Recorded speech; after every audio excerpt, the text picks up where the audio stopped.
கர்த்தருடைய பரிசுத்த நாமத்திற்கு மகிமுண்டாவதாக.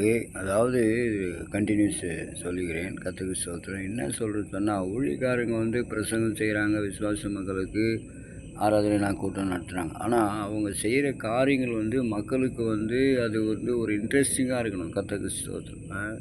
கேட்குறதுக்கு ஒரு இன்ட்ரெஸ்டிங்காக இருக்கணும். அவங்க செய்கிறது ஒரு பிடித்தம், ஒரு இன்ட்ரெஸ்டிங்காக இருந்தால் தான் அவங்க அதை கேட்பாங்க, செய்வாங்க. கர்த்தருக்கு ஆகவே என்ன பார்க்குதுன்னு சொன்னால், அந்த நேரத்தோடு ஆரம்பித்து நேரத்தோடு முடிக்கணும். ஆராதனை கூட்டங்கள்லாம் நீங்கள் மாட்டு மானாவரியாக தெருக்கூத்து மாதிரி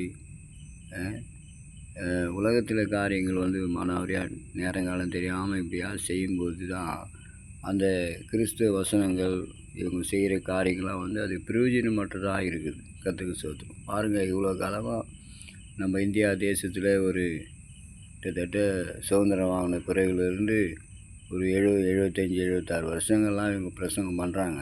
ஆனால் நிறைய பேர் இன்னும் திருந்தின பாடு இல்லை. ஊழியக்காரங்க திருந்தி பரலோக ராஜ்யத்துக்கு போனாங்க, சரி, ஓகே. ஆனால் விசுவாசிகள்லாம் பார்த்தீங்கன்னு சொன்னால் இன்னும் திருந்தி வாழ்கிறார்கள்னு சொல்லுவோம் என்று பார்த்தாலும் அப்படிலாம் ஒன்றும் கிடையாது.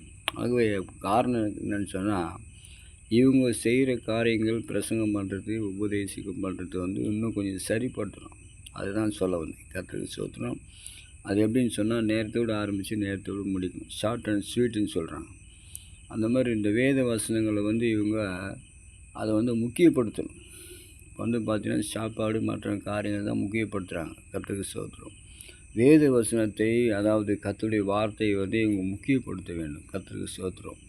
அதை அனாவசியம் பண்ணிவிட்டு சாப்பிட்றது மற்ற காரியத்தை தான் முக்கியப்படுத்துகிறான். கர்த்தருக்கு ஸ்தோத்திரம்.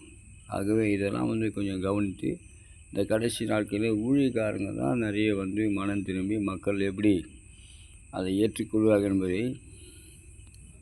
ஓகே.